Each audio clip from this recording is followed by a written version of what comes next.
Welcome to the Albert and Billy Show, right here on Channel 18, Valley TV. What's up, Papa? Well, heat is up. Extremely. And we were talking, of course, we're filming in the Nickel Row Music Hall today. First time, so mixing it up a little bit here for you guys today. I was telling Papa and Allie, I guess it was Friday when we last filmed. Yeah. The AC was messing up in the radio station. Then I go home and my AC completely tears up at home. So it was 81 degrees in my house that night, and the following day I was miserable. I slept maybe 30 minutes, maybe. I was about ready to go streaking. Sit in your truck, turn the engine on. Yeah, you're funny.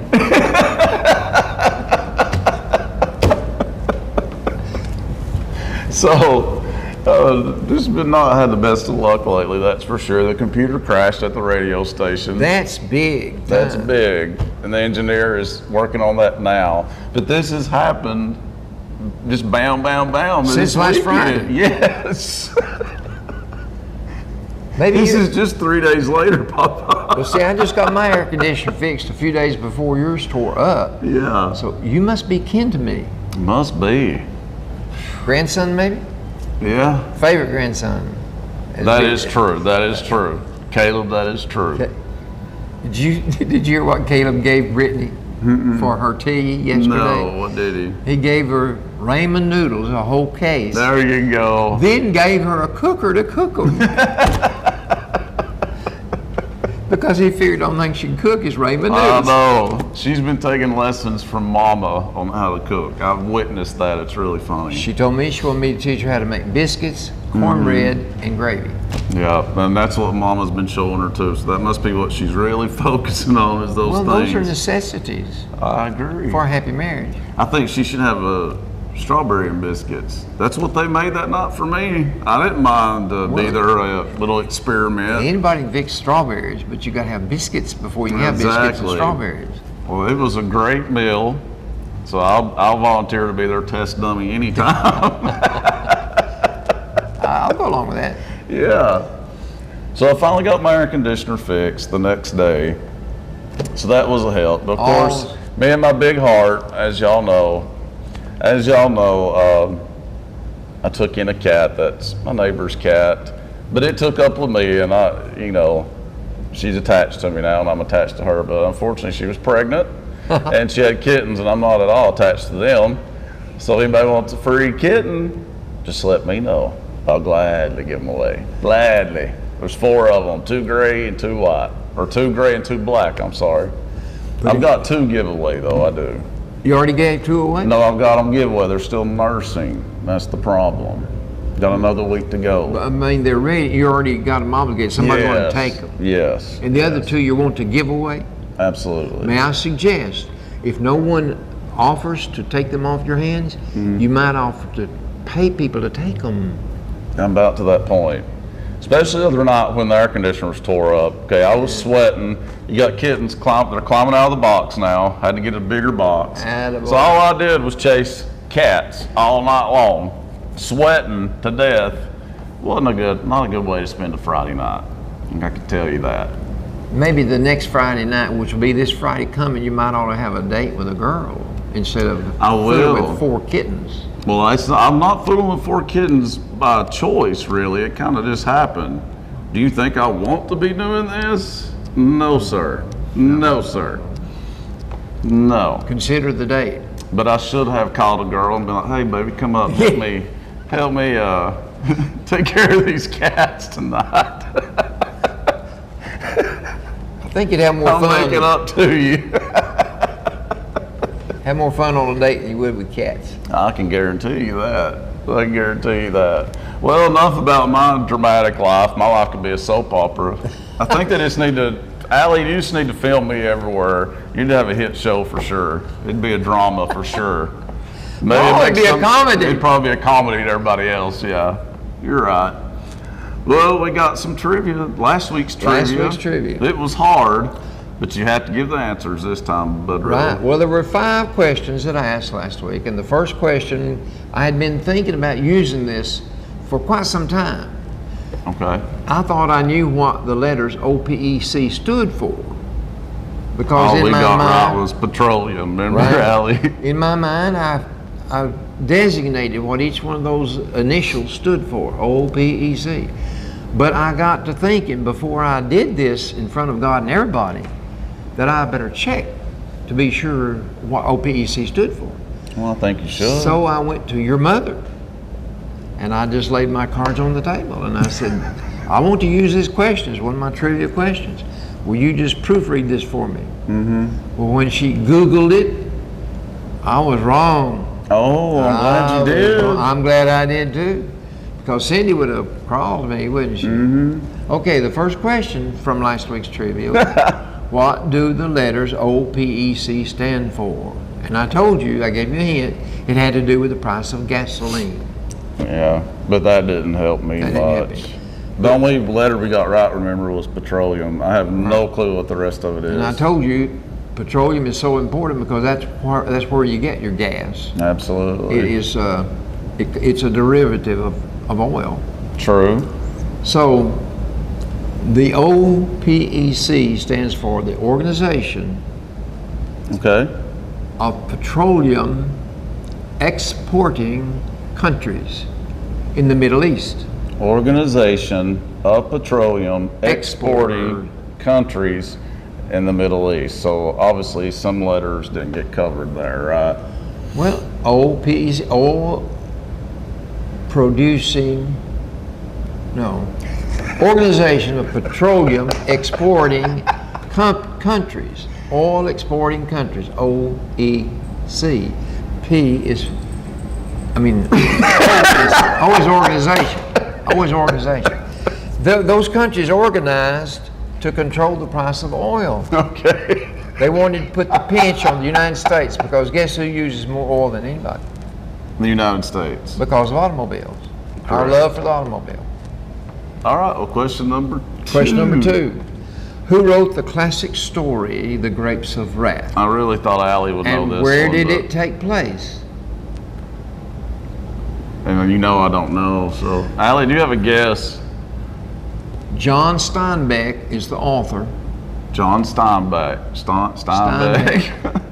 And it took place in the time period of the Dust Bowl in the Midwest, Oklahoma. That's where they. Oh, maybe you did tell that part last week. And this bunch of Hokies, they load up in an old family car and they head out to California because they've heard that you can make money in the orchards out there, picking oranges. Mm-hmm. I don't blame them. So they all go out there. Good for them. Do you blame them? It's a story that is impactful to read. Of course, I saw it as a movie, but it's a really classic. Movies are good, but they can't give you the depth of a book. That's true. That's true. A lot of people say that. You can't get it all. But Steinbeck was a wonderful author.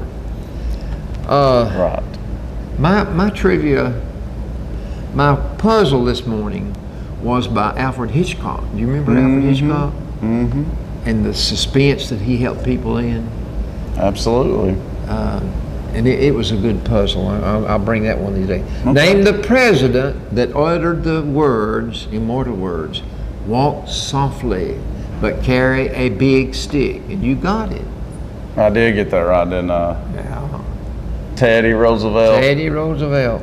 Yes. Remember that. Not any other president ever said that, except Teddy. We just said Roosevelt last week. I remember that. Question number 4. Which Union general led the infamous March to the Sea during the Civil War as he made a swath through the South, destroying everything in his wake? William T. Sharp. William T. Sharp? Sharp. I'm trying to cheat and I can't. Sherman. Okay, Sherman. I don't know why I thought you were saying sharp and shop and all that, Allie. Thanks for trying. It was an intentional demolition of everything that they could destroy. Okay, okay. Fifth question. A great comedian of another era took entertainment to our troops during World War II, regardless of where they were. It didn't matter. That's where he went. And he took famous people with him. And he lived to be 100 years old. Hey! And his name is Bob Hope. Wonderful. He used to have great specials about, you know, with the troops, Christmas specials with the troops. I remember that. Well, now, Bob Hope was noted as a stand-up comedian, but he did a lot of movie making. Made a lot of movies. Yeah, he did. One connection he had was with the man that made White Christmas famous, the Bing crooner, Crosby. Bing Crosby. They got together and made a bunch of movies, and the movies were Road to somewhere in the world, Road to Shangri-La, or Road to Burma, wherever they went. And they teamed up to make several movies together, and they were well received by the public. I'm sure. A lot of the things that really grabbed people's attention and got space in the media and everywhere were things that trying to give a different light to the war and what all it was doing to the world. They tried to make people laugh. Well, that's good. They tried to that's what you need in hard times. I could have used a few laughs this weekend. Well, listen, I can remember going to the movies as a kid, and you had to sit there and watch. They gave you an update every week you went to the movie of what was going on in the war. They would tell you where the Allied troops were and who's winning this battle. See, it lasted 4 years, Billy. Oh, yeah, that's true. That's a long time. And we had to get a foothold because they had destroyed our Navy. Exactly. So we had to, and the women had to take the place of the men that were drafted into the service. They had to go into the factories and start working where the men had worked. Exactly. But they had to shift from making things that people wanted. They made munitions and jeeps and tanks and airplanes and things like that. Cool. So we had to shift gears, and we got behind because of what the Allies, what the enemy did to us. Right. Japan and Germany. Right. Well, all right. Well, that's it for last week's trivia. Coming up after the break on the Albert Billy Show. Papa will be back with this week's trivia, and we'll have sports of all sorts. So keep right here on Channel 18 Valley TV. You're watching the Albert and Billy Show. Welcome back to the Albert and Billy Show on Channel 18 Valley TV. It's time for this week's trivia, Papa. I've got it. All right, well, lay it on us. I want you to answer some of these. I will if they're not from 1930. The Los Angeles Dodgers, my team, Yes. play in a city in California called Los Angeles. Oh, heck. The ballpark there has its own name, but when the Dodgers, Yeah, I know the name. before they moved to California, Oh, man, I ain't gonna know that. what field did they play in, and what borough of Brooklyn, but I don't know the name of the field. Brooklyn? You're good. You knew what a borough was too. I've been in New York City. Proud of you. No Yeah. counties. Right, it's boroughs. No counties in Louisiana. I didn't know that. Parishes. Oh, okay. They're like a Cajun thing. No, Maybe. Well, I don't have it divided, but it's Yeah. not counted. But now, give me the name of the field where the I Dodgers don't played. know. I mean, I know they play in But you got Dodger the borough. Stadium now, but Okay. yeah. Second question. They're crosstown rivals there in New York. Played in a facility known as the blank Well, blank. were the Mets around at that time? No. Okay, so you're talking about the Yankees. Yankees were in the American League. At I that don't know time, who their crosstown rivals would be then. See, this evidently I wouldn't not. know. Evidently not. But Well, how would I know? well, the Yankees were in the American League. They did not cross play in leagues then. like they do now. Oh, okay. You only played teams in the National League, or you played teams in the American League. So you do not know that they're crosstown rivals. Apparently New York had another team at one time. Right. Okay, but no, I don't. Besides the Yankees. The Bronx. Is it another borough? Oh, okay. Question number 3. The New York Giants? That was question number 3. You're kidding me. Their crosstown rivals were the New York Giants. Yes. You cheated. No, I guess. Complete guess. But yeah, wow. If he says it, I remember you saying something about that in a previous show, is how I thought to guess that question. See, that was before the Mets ever showed up on the scene. When did they come on the scene? Much later, Yeah. in the 60s, I guess. Okay. Since both teams are now in California, the New York Giants are now The another San team, Francisco Giants. and the Dodgers are now not the Brooklyn Dodgers, The but the LA Dodgers. Dodgers. All right. Which team heeded the westward ho call first? What does that mean exactly? Which team went to California first? I'm going to guess and say the Giants. You missed. It's Brooklyn. Question number 5. Dang it. Okay. Question number 5. This is really not a question, but it has to do with sports. It's an observation that I've uncovered. So I can't answer this. Well, I want you to listen. Isaiah Thomas, Sr., Play for the Pistons. is quoted with this statement: "If all I'm remembered for is being a great basketball player, then I've done a bad job with the rest of my life." I read that last night about Isaiah Thomas, and I thought that would be something to do with sports. He is, he's like president of one of the WNBA teams now. I believe New York.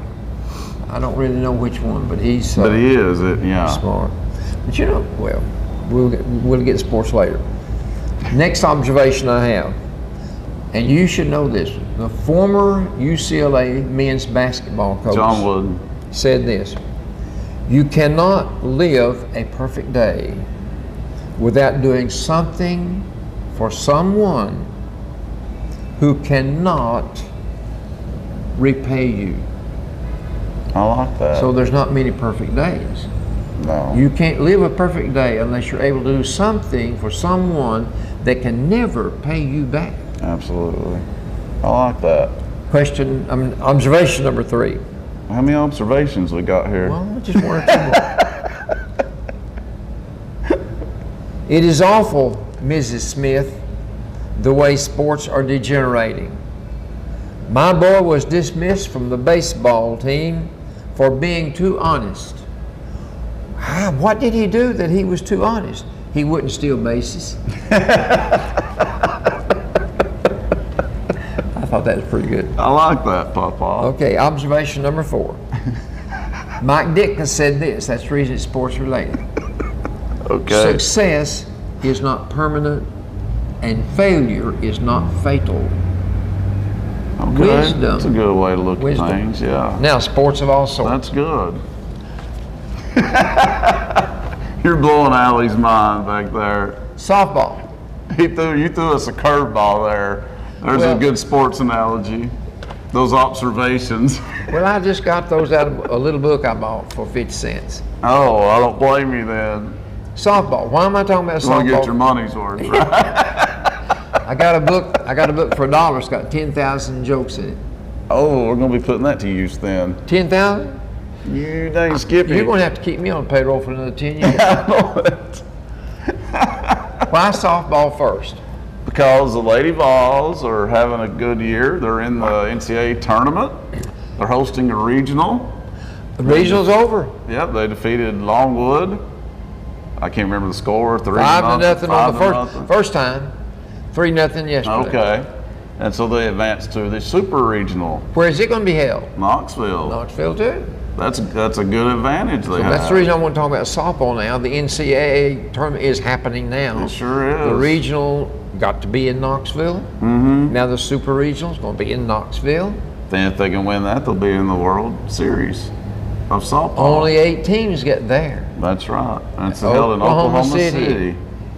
Well, and they're, like we said, you know, in previous shows, they're a very young team this year, so the future looks bright for Big Orange in softball. Maddie Moss, in her game that she picked, Who was just a sophomore. Yeah, she pitched 98 pitches, 69 of them were strikes. Wow. 1 hit. No, that's a good day. 1 hit. That's a really good day. Then, you know, they had to come from behind and beat one team, didn't we they? had to come from behind to beat Southern Cal Upstate or something. Yeah, like South Carolina Upstate. Never even heard of them. Yeah. And obviously they're good. Well, Ralph Weekly won his 1,300th game in that game. Goodness. 1,300 softball victories. Wow. It's not too bad. That's not too shabby. But we didn't get our first hit until the 7th inning. We were hitless. We haven't been hitless since 2001. Ooh. And here we are, 2 outs. In the 7th inning, we have a hit. We score 7 runs. I know. What a 7th inning, right? What a 7th inning. It's like they waited to the very end of the game to click it, to get going, I guess you could say. Well, they're 46-10 now. That's a really good record. That's a really good record.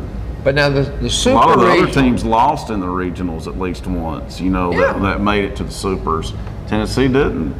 so in this regional that we had, it was the double elimination. Mm-hmm. But now Tennessee didn't lose. in the super regionals, it's a 2 out of 3 format. Yeah, I think they played Texas A&M. Texas A&M be the first opponent. But who they did defeat this year, though. They defeated Texas A&M a couple of times. Anyway, I don't think our new athletic director is going to spend too much time camping on the doorstep of the Weeklies No. to see if he wants to rehire them or not. No. That's about the only good thing he's got going for him, isn't it? Tennis. How did the SEC do in softball? I seen where Ole Miss advanced. I seen where Florida advanced. Well, I knew they would. But I don't really know about the others. I'm sure we're some strong. more. We're strong. Yeah, it's a really strong conference. So I'd say Auburn and Alabama, I believe, advanced as well. Good. And that's just me guessing off the top of my head. I'm sure there might be some more. Our next show we'll know. Well, Texas A&M, obviously. Well, yeah. Obviously, that's they in did. the SEC too. Yeah, Okay, we got us a new tennis coach. already. John Curry's on the ball, but he went in-house. Mm-hmm. He had a guy on the payroll as an assistant since 2002. If he's got that much experience, why not give him a whirl? Might as well. His name's Woodruff. Chris Woodruff. Well, maybe he can get the job done. His contract, $141,000 a year. It's not too shabby to coach tennis now, let me tell I you. want you to remember that I'd figure. take it. $141,000 for a tennis coach. Wow. There are teachers Oh, that don't make half that, no. don't make a third that. Priorities are definitely mixed But now up. here's what's going to blow your mind. Horse racing. We had the second leg of the Triple Crown Saturday. Pimlico racetrack, the Preakness was waged. We thought Always Dreaming would win because that's who won the Kentucky Derby. Mm-hmm. And Classic Empire was supposed to have, I thought he was a favorite for the Derby, but he wasn't. Yeah. So those two were going to fight it out. Okay. But somewhere along the way, some other horse got wind of a race going on. So this other horse's name was Cloud Computing. What a name. Cloud Computing, folks. had 13 Never heard of it. 13-1 odds. So all you had to do was bet $1, you'd win 13. Yeah, no kidding. But that horse upset the favorite horse. It wasn't but a 9-horse field or 10, whatever it was. Okay. But I want you to listen. 140,327 people watched. They bet Quite a few.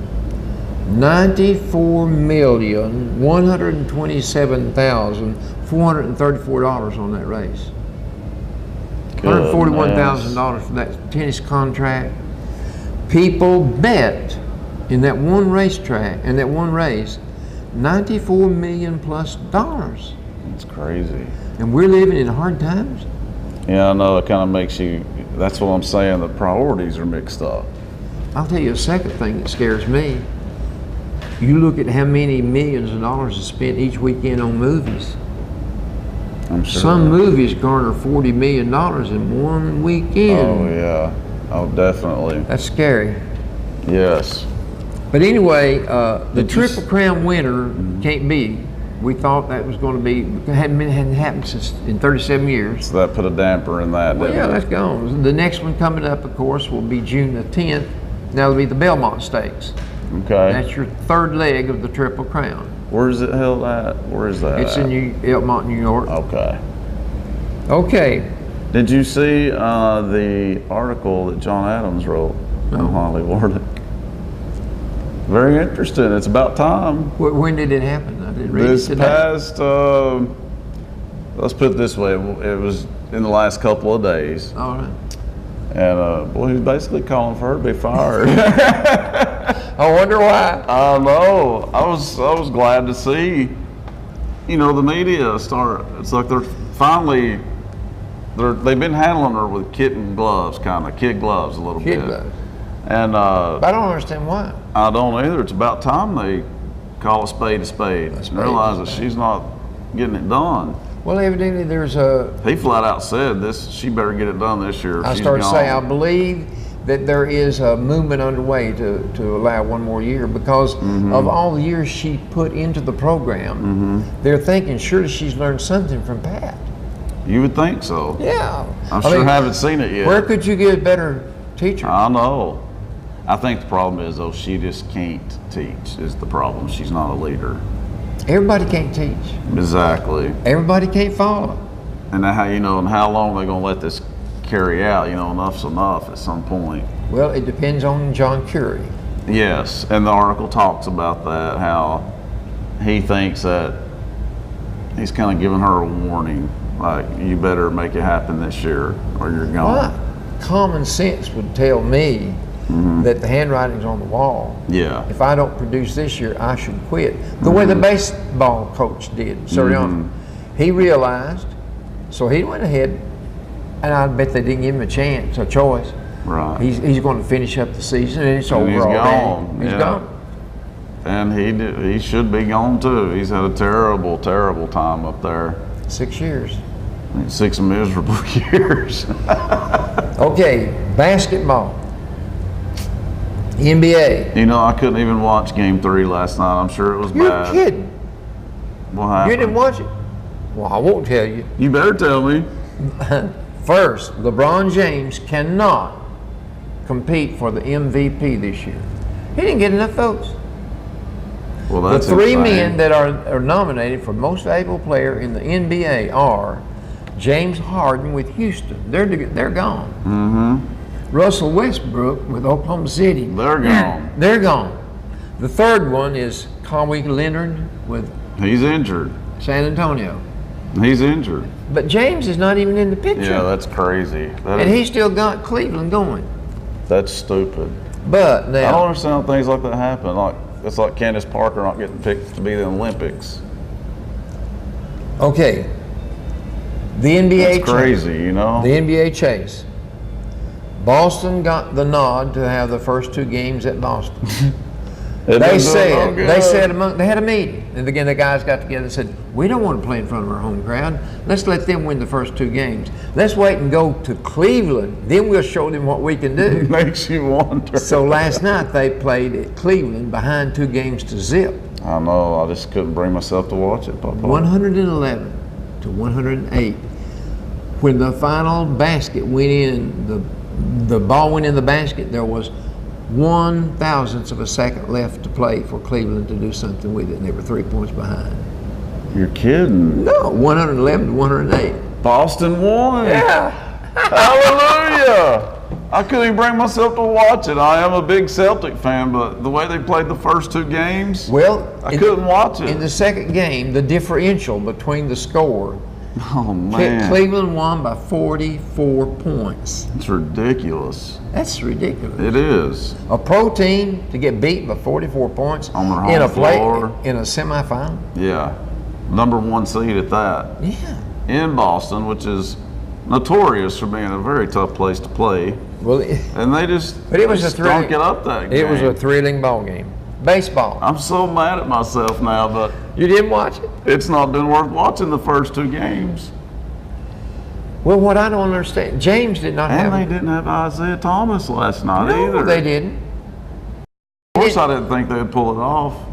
Well, they only got 86 points in the last game, and they scored 111 last night. That makes no That's sense. 25 more points, and you're playing on your enemy's court. Without your leading scorer. Figure. I don't have an answer to that one. I can't understand where James went to. At one well. point in the fourth quarter, he had 15 points. Well, I hope he stays I away. don't think I don't think he even shot the ball in the fourth quarter. He would go down. Did they just make adjustments on him? They must have made life Well, a they little did. more difficult. They did to begin with because he'd get 3 men on him, you know. But heck, before they'd done that all season. He still scored. Yeah, that's true. But I guess they were thinking, But nobody else had a we're good not game. going to just let you shoot. I guess they're thinking we're going to at least make you earn it. But at the same time, if you got 108 points, that should win a game. Yeah, Boston shot much better, apparently. Much better. Yeah.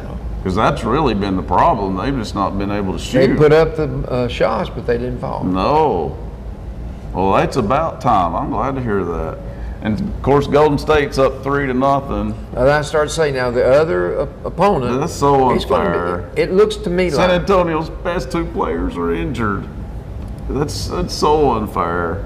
what are you going to do? Rewrite the You rules? can't. But I'm just saying it's a shame. But It's a anyway, shame. Golden State will be waiting on one of these teams. Oh yeah, San Antonio cannot beat them without Parker and Leonard. That's just too much to ask.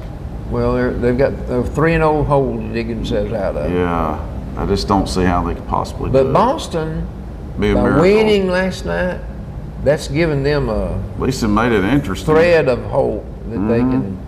I mean, if you win one on your enemy's court, but you lose two at home, I don't understand them. I don't understand that. I don't. And they weren't even competitive games. And they had Isaiah Thomas. I know. I think maybe they played out of desperation last night then. Maybe that's probably why they won. Let me tell you something. You can tell, I've told you before, when you drop a football, you don't know where it's going to bounce. But when you drop a basketball, you know where it's going to bounce. Those players on that Boston team last night, they were there when that ball bounced and they grabbed it and shot. That's right. It just went in. Yeah. That's all I can tell you. It went Yeah, that's true. Man, I'm so glad to hear that. in. Okay. You just baseball. made my day. That's what pawpaws are for. That's right. Baseball. Baseball. My Dodgers. His Dodgers, Alley. Listen, He's the coach, the general manager, the president. I pay the payroll too. Right. I've got two aces. I've got Clayton Kershaw, and he's won 7 ball games and lost 2. Right. There's not many players in the major leagues that won 7 ball game pitcher. That's the only one that wins. Not at this point of the year. I've no. got another man, Wood, that's won 5. If I had one more ace, I'd be on top. You would But right be, now, I'm wouldn't 2 you? games behind. I'm in second place. By the way, He's in second place. listen, I got the attention of Steve Garvey back in the 60s.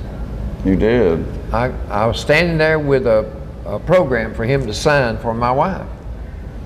And he's busy signing everything people hand him, baseballs and caps and everything. He just wrote on them and handed them back to him. And when I said, Mr. Garvey, I've been a Dodger fan since 1947. He stopped what he was doing. He looked up at me and he said, you're kidding. I said, no, I've been a Dodger fan since 1947. The year Jackie Robinson came up to play in the major leagues.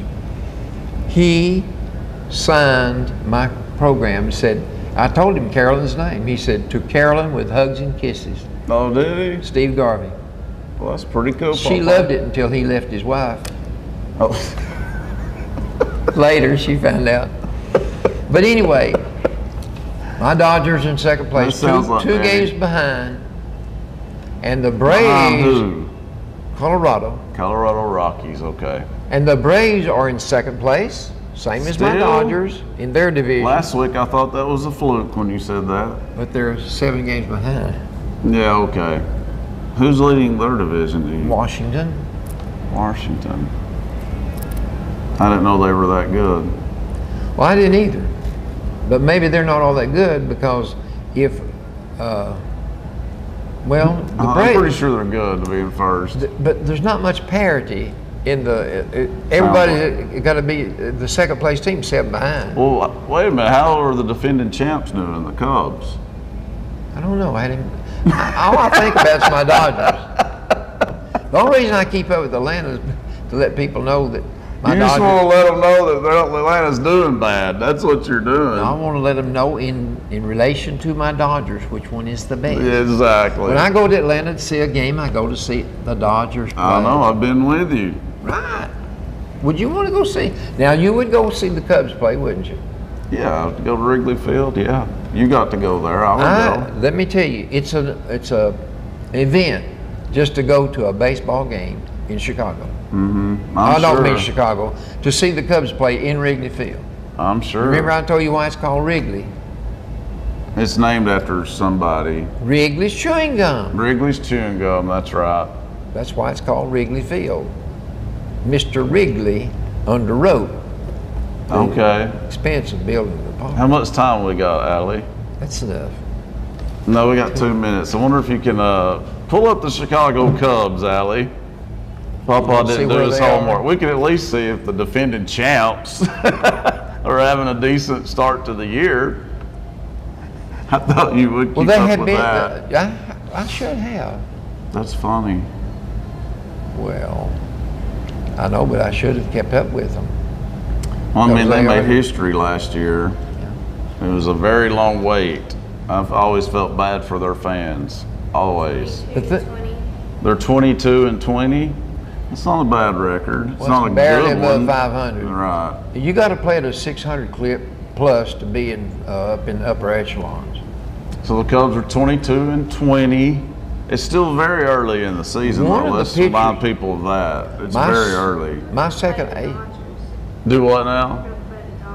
They are. When? They play the Dodgers this week. Next weekend, this upcoming weekend, they play the Dodgers. Let me tell you something about going to a Cubs game. Does it say at Chicago? No, it doesn't say where. Okay. The thing about going to a Cubs game, whatever it costs, say it costs $25 to get in the game, maybe 23.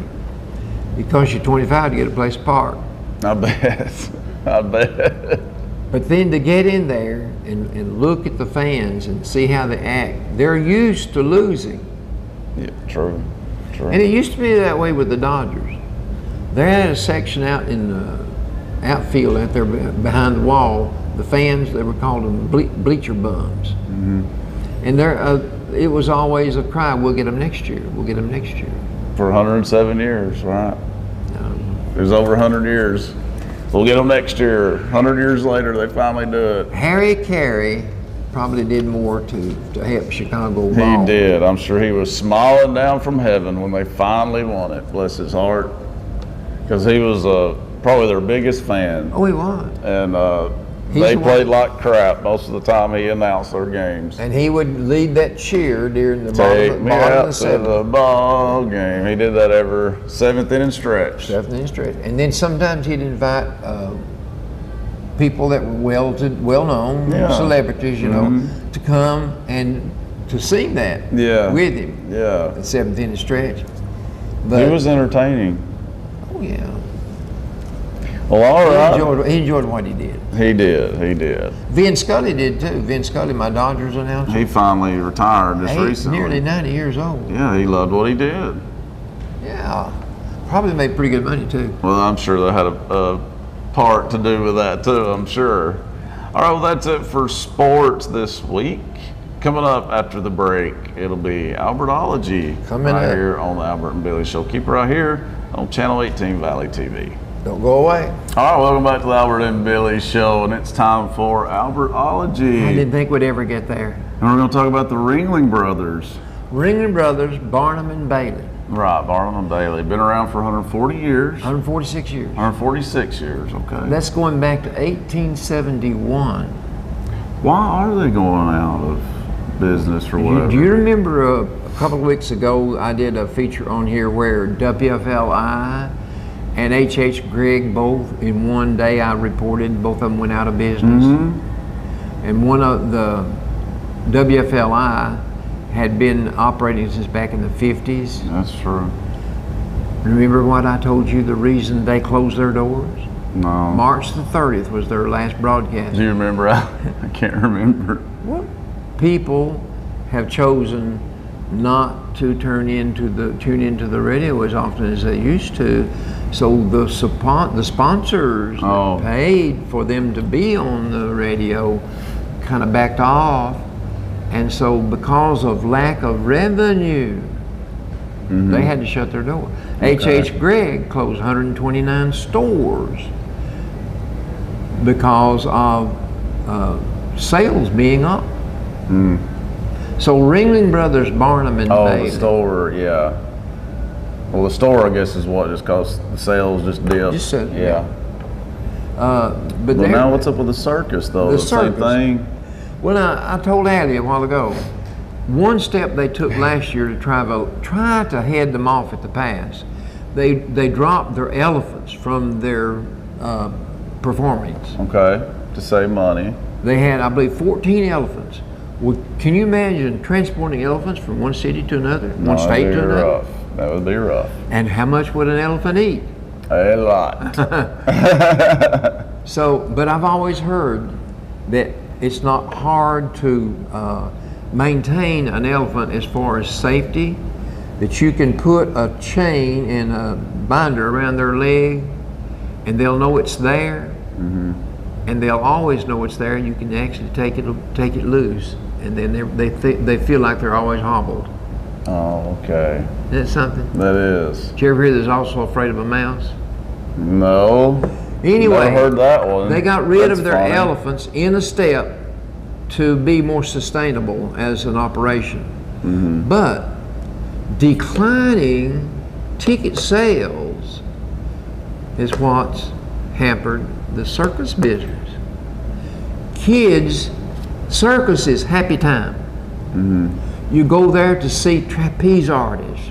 You go there to see the elephant, the elephants, the tigers and the lions, and the man with the whip make those tigers and lions jump through the hoops and sit up on their hind legs and do all these things, and the bareback horse riders and the clowns. Everything about the circus is geared toward entertainment.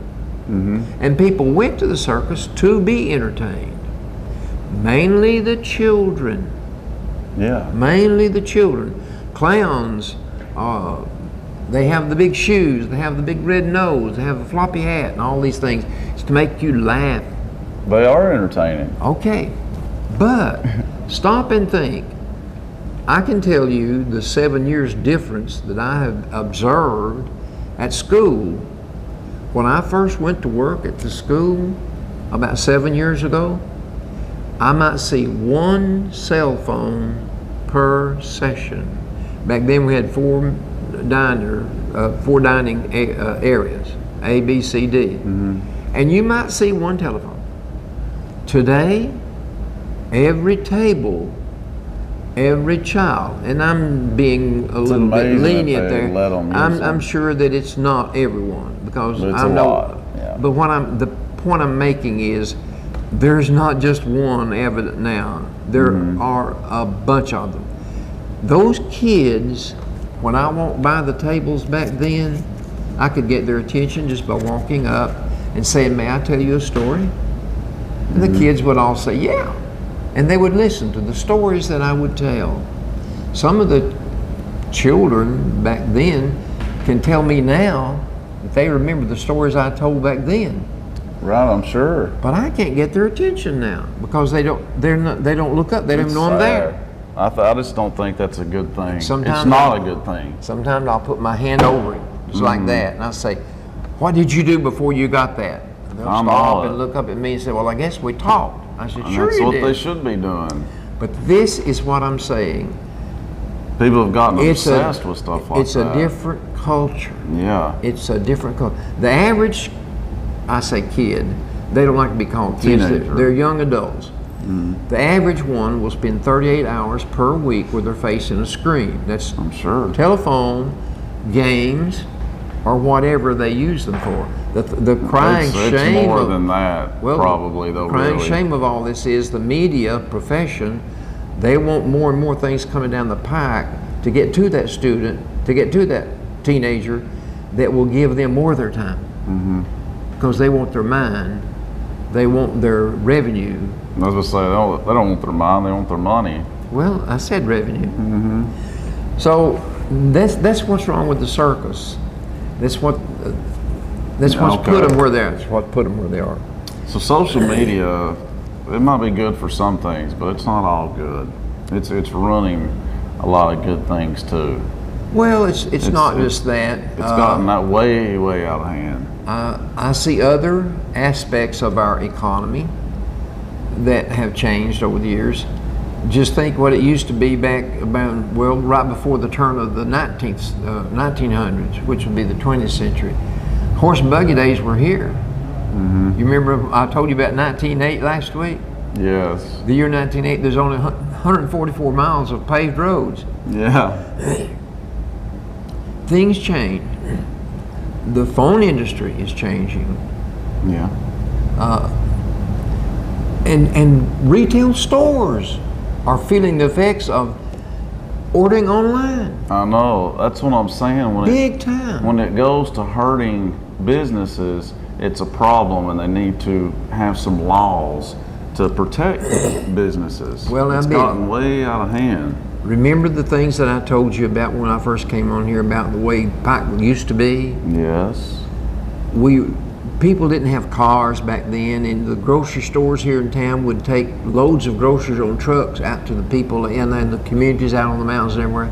Well, that all changed because of the automobile. People got to where they could afford to go to other places because they had transportation. Well, in going to other places, these other places decided they'd build malls to get more and more people to come. So you just see the change of times, and the circus is one of those. When it started back in 1871, this is what it was called: the P.T. Barnum's Grand Traveling Museum, Menagerie, Caravan, and Hippodrome.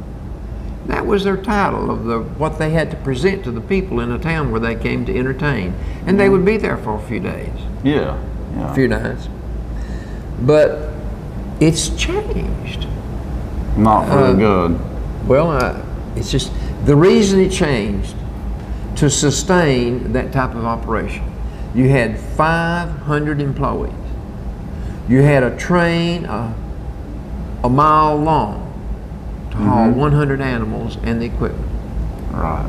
Well, you've got to have revenue to keep all of that afloat.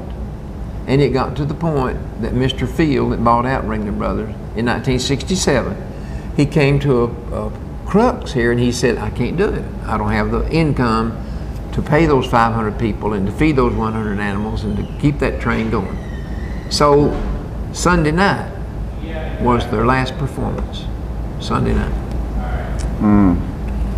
And you know what he said? So Sunday, that was the last show. And this I wonder is how what he many said. people went to it. I don't really know. But he said the world is losing a place of wonder.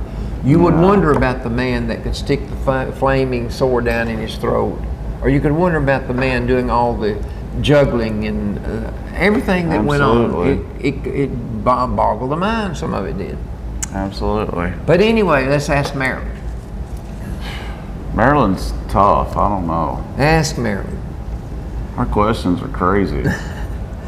This fellow wrote in, his name is Joy Terrace. Sioux Falls, South Dakota. He said, I sit at my desk most of the time while working. One of my co-workers has a job similar to mine, but he stands at his desk much of the time. He says that standing is much healthier than sitting. Is this true? To stand and do your job or sit and do your job, one man says it's healthier to stand, and Jay says no, or Joey says no, it's healthier to sit if you're going to work 8 hours. Whew. That's a tough one. I don't really know that Let's one. see what Marilyn said. Okay. Standing burns a few more calories, but is it really better for your health? No. You're not really moving. Standing to work has long been known to be more tiring. Oh, yeah. Let me tell you something. I don't sit down at work. I'm on my feet about 3 to 3.5 hours. I get tired. Yeah. I'd like to sit down. Right. I'm afraid Miss Pickett will see me. Oh, no. And it has its health drawbacks too. For example, prolonged standing causes an additional load on the circulatory system. Mm-hmm. Can't be too Increasing good for the feet. Yeah, and the feet too. So all this together, it works against your varicose veins and all these things. So Marilyn says it's better to sit and do your job if you can instead of standing. Of course, some people have to stand. Okay, question number 2. My professor told us that it's not possible to feel the sensation of wet. He says you cannot feel the sensation of being wet. Instead, we feel only characteristics that we associate with wet. For example, if you take a towel out of the dryer and it still feels wet, you're feeling the coolness and pliability of the fabric. Is this true? This is Amanda's question for Marilyn. Here's Marilyn's answer. Yes, it's true. Our skin can perceive 5 kinds of stimuli. Pain is 1, temperature is 2, touch is 3, pressure is 4, and vibration is 5. As with pain, each has a wide range and variety. Using this information, the judgment that something is wet or dry is learned. The same goes for deeming something to be oily or soft or hard. Our senses can fool us. Yeah, definitely. Okay. I have watched, do you know that if a man had 4 children in school, down here in Bledsoe County High School, or some in grammar school and some in high school. Yeah. A couple of 3 years ago, it cost $2.75, let's say, for a meal. 5 days a week, be about $14, $15. Yeah. For one. Right. So times 4. If you had 4 children. Can you believe that? Well, lot. now the lunches are free. Breakfast is free. Doesn't cost you anything. Ever? Doesn't cost you anything. They can go to the pizza bar, or they can go to the salad bar, Right. or they can go to the lunch bar, whichever they want to. And they might even slip off and go to Subway. I don't know. You're going to have to turn your phone off, Papa. I'm trying.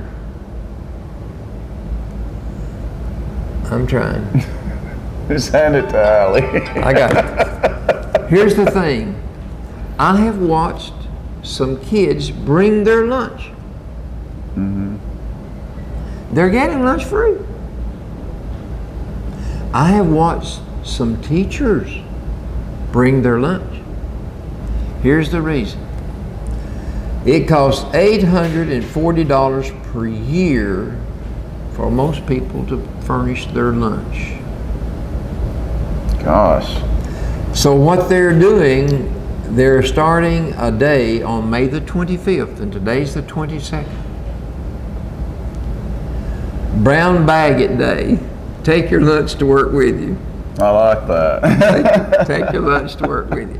And I dare say tomorrow, Be my Yeah. last day at work. Right. I bet you all they had today was a sandwich. Sandwich, bag of chips. They need to have you a going away party. Yeah, going away party. Who knows? They may be planning something for you. Yeah. Do you know who Brad Pitt is? Oh, yeah. He's a famous actor. He's a well-known actor. He's 53 years old. He's done some war movies. Mm-hmm. And there is one that is going to open up this Friday. Okay. And it's called War Machine. War Machine. Yeah. Mm. And it's about a fictitious general, but the story is based on General Stanley McChrystal. And in this movie, this general rises to be like a rock star, and he's commander of all the Afghanistan forces up there and everything. But anyway, here's some facts about Brad Pitt that you may not know. 5. Okay. Listen to the first one. His first job in Hollywood, he had on this chicken outfit where he would go in front of this restaurant and dance. In a chicken suit. It was called El Polo Loco Restaurant. Question number 2. I mean, not question number 2. Fact number 2. His breakout role I don't know what in the world.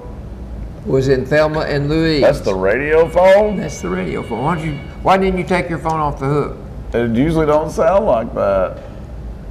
He landed his first real good role in Thelma and Louise because the man that was on there decided to drop out of the role in Thelma and Louise to do a movie. Well, lucky break for him. Number 3, he went to a dentist to have his front teeth chipped for a role in Fight Club. Would you do that? That's crazy there. Let somebody else do that. Yeah. You remember the movie A River Runs Through It? Yeah. And the fly casting? Mm-hmm. To practice for that role, he got on top of buildings in Hollywood and practiced fly casting. Oh, really? Did you ever try fly That's casting? funny. Mm-hmm. I taught Carolyn to fly fish. And whenever you're fly fishing or fly fishing around trees behind you, guess where your line will wind up? Oh, in the It'll lay tree. in the trees. You got to be careful where you go back to.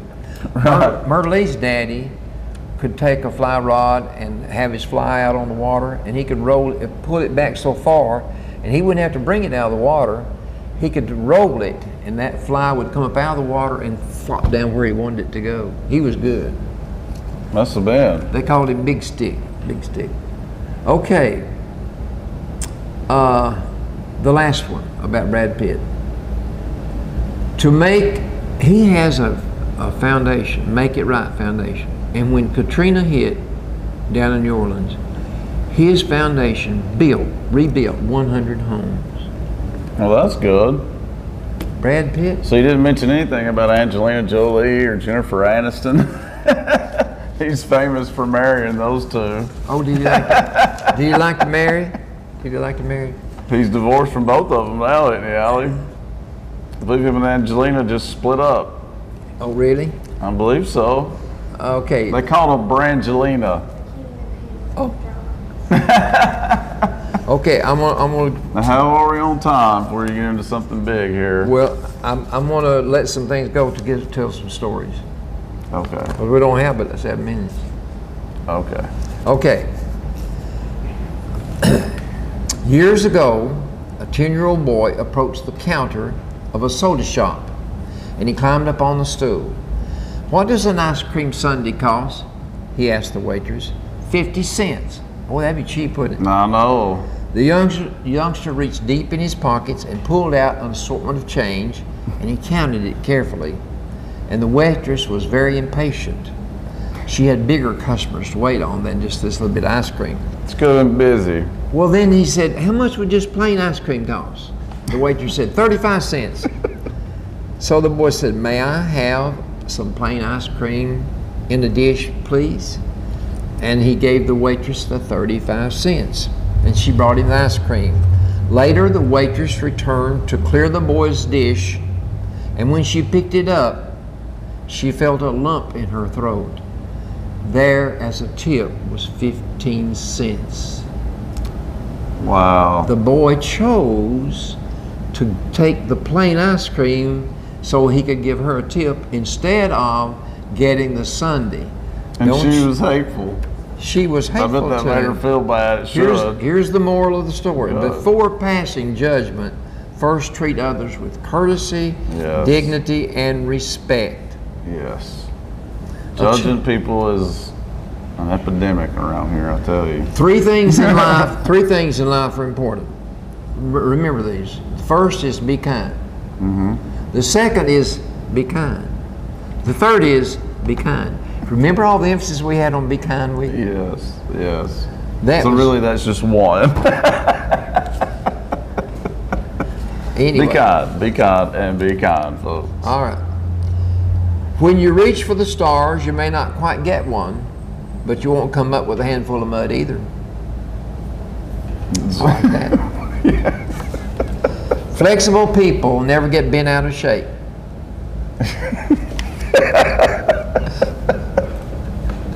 You like that? I do, that's funny.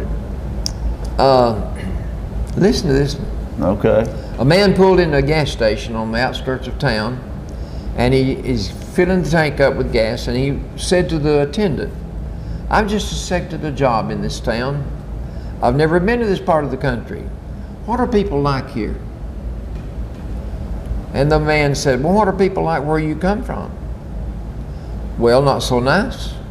In fact, they're rude sometimes." The attendant shook his head. "Well, I'm afraid you'll find the people in this town to be just the same way." Just then another car pulled up to the station, and the driver said, "Excuse me, I'm just moving to this area. Is it nice here?"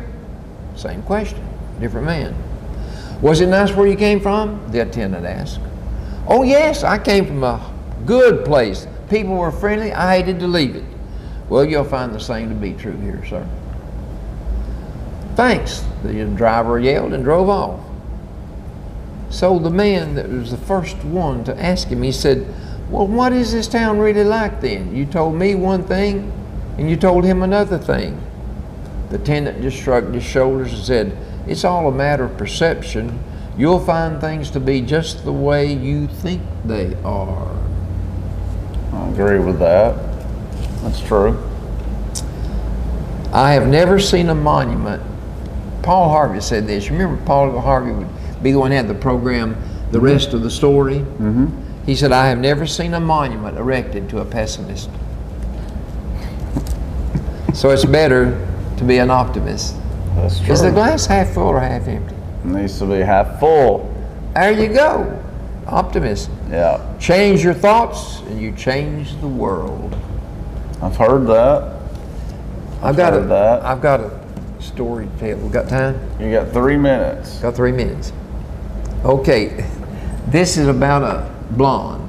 You heard these blonde stories? They call them dumb blonde I stories. like blonde jokes. A wealthy, but not too bright woman, blonde, buys a new automatic Jaguar XKR sport car. She drives the car perfectly well, takes it home. During the day, she just loves her car, but sometimes at night, she just doesn't like driving it. So she tried driving the car at night for about a week, but she didn't have any luck. So finally, she paid a lot for it. She Right. gives the dealer a call, and the dealer sent out a technician to see what was going on with the car, because brand new car. Right. Technician examined the car, and he found nothing at all wrong with it. He took it for a spin, worked just fine. He said, when he came back, he said, "Ma'am, are you sure you're using the right gears?" She said, "Yes, you idiot. You think I'm dumb or something? Why would you ask such a stupid question? I am using the regular gears. I use D in daylight and I use N at night."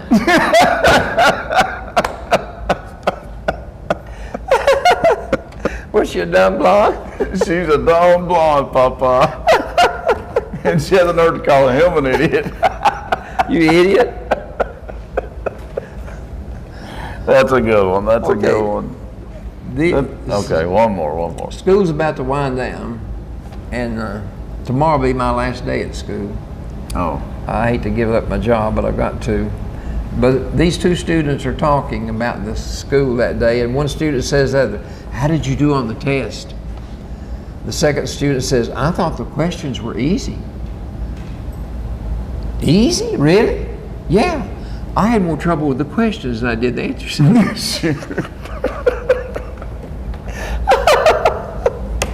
Good grief. He must have been a dumb blonde too. That's the way I would be, I'd say. No kidding. The blonde joke was good. I passed a student today eating alone at a table, and she had a big, thick book there in front of her, and it was the autobiography of Albert Einstein. You remember Albert Einstein, theory of relativity? Mm-hmm. Anyway, I said to the girl, I said, is that required reading? She said, no. She's reading because she wants to.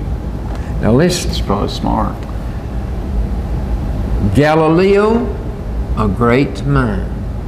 Einstein, a genius mind. And that's what this book was about. Newton, extraordinary mind. Bill Gates, a brilliant mind.